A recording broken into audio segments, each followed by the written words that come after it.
इस एक गलती से बर्बाद हुए माल्या कभी खेलते थे अरबों में। विजय माल्या लगभग बर्बादी की कगार पर हैं। उन पर बैंकों का करीब 9,000 करोड़ रुपए का कर्ज है।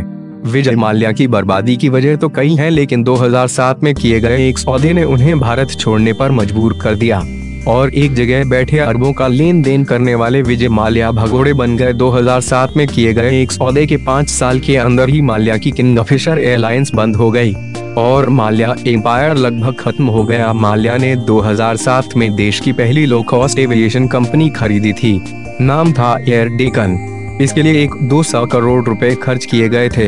इस सौदे से माल्या को पहले फायदा भी हुआ और 2011 में किंगफिशर देश की दूसरी बड़ी एविएशन कंपनी बन गई। लेकिन कंपनी एयर डेकन को खरीदने के पीछे के लक्ष्य को हासिल नहीं कर पाई और उसकी ऊंची कॉस्ट की समस्या जस की तस बनी रही। बाद में माल्या ने दोनों एयरलाइंस का विलय कर दिया और फिर एयर डेकन का नाम बदलकर किंगफिशर रेड हो गया।